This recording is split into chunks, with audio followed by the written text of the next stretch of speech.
All right, let's try this again. I had actually live streamed an update earlier, but for some reason the camera didn't record anything. So that was all wasted. So it's been a long time since I've fiddled with this particular car of mine, but I've been tackling electrical issues front and rear. So let me take you through some of the things that we've done. Let's test now. We should now have working park lights front. And if the rears are playing nicely with me, we should have rears. This one has a bad earth. You see, that one's actually brighter than this one. So I don't know if that's an earthing issue on this side. They should have a common earth, but we'll deal with that. So that's checkbox number 1, park lights front and rear. Let's see if the headlights, that's off. This is on. Yes, ignition. Let's do the ignition. So now I should have headlights. Oh, and I've got the brights on as well, headlights and spotlights. Well, at least that's all the headlights working. This should now just be headlights. That's what we expect to see. We had a bit of a earthing challenge earlier. So when I was trying to demo things working, nothing worked, of course. Oh, so then the other issue that I picked up while I was fiddling, but while we are here, let's just see if this is going to play nicely now. Nice and loud hooter or horn. I had to do a bit of a join. So this poor harness was hacked apart when it was pulled out of the demo vehicle. So, well, not the demo, the donor vehicle. So there's been lots of areas I've had to splice to get things working. So you'll notice there's 2 water bottles as well. There's one here and there's one over here. Now, this harness, this wiring harness, comes from a last generation City Golf. Here in South Africa, we produced them till I think 2007. So on the new ones, fuel injected, they've got an air box that occupies this cavity here.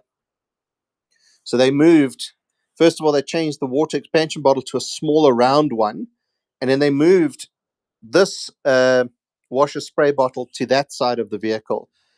So I was tracing on this side, trying to find the plugs for the pump. The plugs are there, which is correct for that model vehicle. So I'm going to have to extend that to here so that I can have a working washer. So let's just test that one while we're here. Ignition on. So that pump is working there. Now, if I move that bottle to the back, it works at the back as well. So we've got working headlights, spotlights, park lights, front and rear. We've got a working hooter. We've got a working sprayer. When it's moved over here, we'll tick that off. So for now, it's tentative. There's an asterisk next to it on my checklist. But it does work. The wiring is good to that point. I would like to avoid cutting and splicing any more of this poor harness. So we're going to have to see how we're going to make a plan. I might have to do spade connectors or go to a scrapyard, buy that section of the harness and just make a plan there. Ultimately, it would be easier to cut off there, plug it in here and extend it. That might be the way we end up going, but I would like to avoid if I absolutely can. We've got the hooter working. Okay, so, oh yes.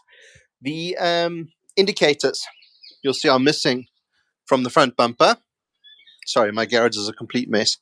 But the indicators are missing from the front bumper. I've got them on order. Once that's in, we can then check that the flasher circuit works. I know it kind of works. It's blinking fast now because there's obviously an impedance issue. There's no resistance in the front here, so it's all messed up. We know it works at the back. I don't know if you can see the flashing on that box there. So once all 4 indicators are connected, we know that circuit works. We know the fan and blower setting works on all settings. We know the wipers work in the front.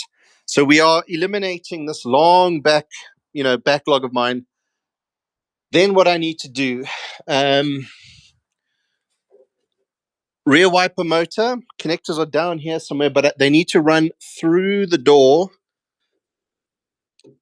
There's a gap here, runs into the body, down to this corner. So I need to get a wipe, oh, that's the other thing. This is for the washer bottle. Where's the plug? So this is from a modern city. You'll see the plug is different for the rear wiper motor. So you see it's in a black sleeving, so that would fit all nicely into the, it's also got the switch. There's a switch that goes here. And when you open the trunk lid or the boot lid, that switch pops out and this light comes on. So this switch is broken. I'm going to have to make a plan to get a new one. But I think I'm just going to get a new harness. And at the same time, I might as well take the sprayer nozzle, because my one is missing, and the wiper motor, and just take this one out, put the newer one in. It should mount in all the same places. And then, in theory, the new harness will be plug and play. We'll just plug it straight in, plug it in here, and we're good to go. Then we need to get the rear demister working at the same time. So these are very short wires that I've still got. I was trying to get a grommet to fit in here. I had one from the factory in that side, but this one's a round one. It's not quite 100%. Somewhere I do have another one of these, somewhere in this mess. But yeah, so I would like to get all of these little niggly electrical issues sorted so that I know the electrics is working all the way around, and then I can start on the inside. So once we've eliminated all of that other nonsense, we can then start on the inside. Need to get things like the cabin light working, the switch for the handbrake handle working. The handbrake also doesn't work for some reason. The cables seem to have too much slack. I've adjusted them as far back as I can, but they just don't seem to engage the rear drums. So it might be a bum up in the air exercise. Pull the wheels off, pull the covers off, and make sure that the cables are actually working. I cannot figure out why it's such an issue. I did test the clusters, both the stock one, the original one, and the newer one, which I might end up using. I might change the backlights from green to blue, or possibly white, to get the white dials and needles. Let me show you. Get the white dials and these orange needles to show up nicer, maybe with blue or white light. The original one, I mean, also fine. The lights are very dim. I think I have an earth issue somewhere. But yeah, I prefer the look of the white dials with the bright orange needles over this one. They both do work though, luckily. So that's good. So I'm really chuffed that this Wolfsburg steering wheel hooter the hooter button is working. I actually bought a repair kit for that one. I still need to do it. Yeah. Sorry, guys. You'll see my garage is an app, so I've got about 6 different projects on the go at the same time. Randomly, let me just take you. I've got a laser engraver as well I need to fix. I'll take you through this very quickly. So at some point, water supply to the laser inside failed and it shattered. There's still water and glass debris inside the laser. So I need to buy a new laser tube, check all the wiring, get the extractor fan route and all of that stuff. This is a plan for my knife building projects, but this is distracting me from the car. So let's get back to the car, see how quickly things get out of control. So I'm trying to also systematically finish projects so that I don't get distracted with other things. So this is the repair kit for the button on the Wolfsburg steering wheel. There were, I think, 6 left. I bought 2 of the last 6. So when I rebuild that, I'll show you guys how this works. And that'll just get it fitted nicely. I'm missing a tab on the one side. That's why I'm stressing about that. And then this guy is going on later today, the surround for the fuel filler. It looks much nicer with this in place than it does without. I would like to find, I've got original scratch guards, but if I can find the aluminium ones to match this, I might go with those instead of these black plastic ones. I think it looks a lot better. I did manage to get, I've just spotted it. See, distractions. I managed to get some, I think these are 6x4s. So I've got for the door cards I'm going to use, which are in here somewhere, and the center speaker for the dashboard. So that's all coming together. I've got work to do on this one as well. My Mark 3.5 Cabrio, she needs some attention as well. But I really want to focus on this guy and get this guy out of the way. Let's just have a look. Is she in neutral? I hope so. Let's just see if she'll bark off quickly. Almost. Oh, that's not good. So the other evening I was fiddling with this. I think the timing is out on the distributor. I need to fiddle with that. But she started and then she backfired. There's only a 4-into-1 branch down here. It backfired. It set off all the dogs in the neighborhood barking. So I had to quickly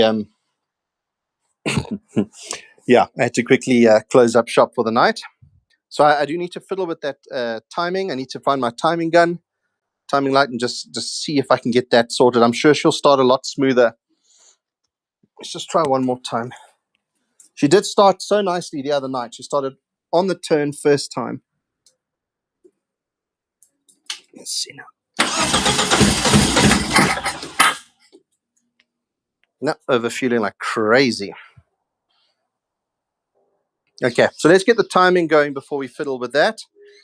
When I tested the cluster, the things I was trying to check for was the oil pressure, water temperature, and that kind of stuff. The needles do move, the fuel gauge moves. The brake switch is not connected. It used to have a switch somewhere in line here.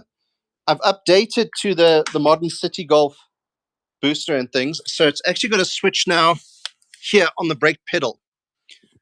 So I need to find the wiring. Here it is. This is the switch. I need to find the wiring in the plug so I can wire this into the harness and get the brake lights working, so that at least when I brake, people know I'm braking. But yeah, so we are finally making some progress. But yeah, I do need to. Here's another example. I'm busy refurbishing the stove in the house. Like I say, I've got 6 different projects on the go at the same time. So I do need to kind of focus on getting this thing finished. I'm going to tinker a little bit more here at the back to try and figure out I know that the one indicator wasn't working. I think it's actually, I don't think there's a bulb in that, but I need to test that, just check it out. So yeah, when the new indicators arrive and I can plug them into the harness direct in the front, I should have left and right and everything should work correctly. Then that's another thing I can tick off my list. I do need to find another grill, and you'll spot that the headlights are sticking out way too far. So if I put the other surrounds in, these headlights will actually stop them from going in. That's because I had to change the valence at some point, and the City Golf has a different grill setup completely to what the Mark 1 had. So I need to modify these carriers and get the lights to kind of recess in there so that the end caps can go in. But the centerpiece I'm using here is temporary, just to check that the spotlight wiring works.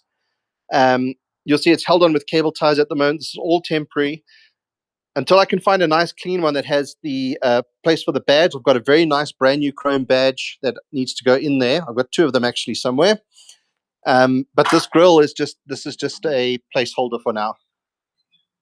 I just wanted to make sure that everything works in the front and we can tick that off. Oh, where's my...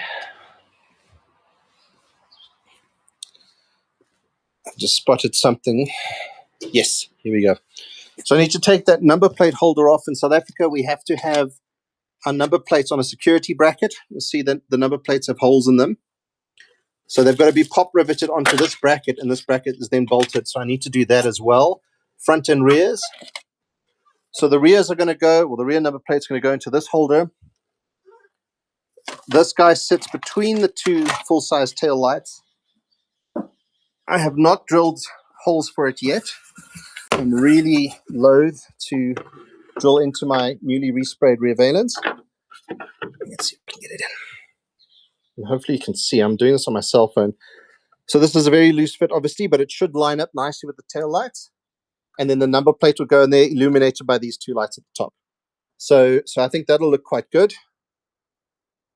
The other option is to leave this off and just Velcro or double-sided tape it onto the rear valence here. I kind of think it looks a little bit more complete with this bracket in place. You see, there is actually holes. If I drill through the valence and bolt it up nicely, then we should be permanently fixed to the vehicle. I really don't want to. Sorry, Jesse. The other thing I want to get is the rear window Piranha louver. I've got a Cami boot spoiler that'll go on the top here, but that Piranha louver is really, really nice. It's kind of grown on me. I didn't like them before, but I really, really like the look. And the nice thing is you can fit the spoiler on the top, and it works with the wipers inside the louver. So I think that'll just complete the overall sort of 80s look I'm going for here. We are going to take this back seat out. I need to redo the carpet a little bit. Then I'm going to send the back seat and the two front seats away to get the upholstery redone. This is a City Golf pattern. I'm going with the GTI tartan in black leather. I know it's pretty cliched, but that's the route we're going to go. And you'll see I've got window rubbers and all sorts of stuff just stashed in here. At some point, we were doing damp proofing in the garage, and we just had to get stuff out the way. I need to get the throttle cable installed. I need to run the wiring. Those are for the blower selectors. Now, everything works there. Two of those wires actually go, no, sorry, one of those wires actually opens and closes the heater valve inside the engine bay. This guy over there. So I need to make a plan to get that through. This carb is temporary as well. This is just what I'm trying to get the car sort of semi-bedded in. I've got a brand new one in that box over there. This one is an original Volkswagen with an aftermarket top on it. So it might be worth, I've got two more in the cupboard there. It might be worth, when the car is a little bit closer to being complete, rebuilding one good carb out of those three, or just bite the bullet and put that aftermarket one on. Eventually, the plan is to go dual side drafts here on the car, but that's quite a ways in the future. I really want to get it running in stock standard form, better in, run through all of the issues that might pop up, and then get on with actually using the car for a bit. But this car is angry. She punishes me every step of the way. Every time we make progress, you'll see now we've got the electric sorted. Now the motor doesn't want to start, that kind of thing. Or I get the motor running, then the electrics goes out. She's just angry. She wants to retire and wants to just sit in the garage and be a garage queen. But we've got plans for this one, so we will chip away at it. Then I need to clean up this old girl. She needs a bit of some TLC as well. We've had her since brand new. This phone camera is terrible because it's so narrow. Anyway, guys, I'm going to crack on a little bit more. Let's see how far we can get. And hopefully there'll be a more substantial update in the next one. Cheers for now.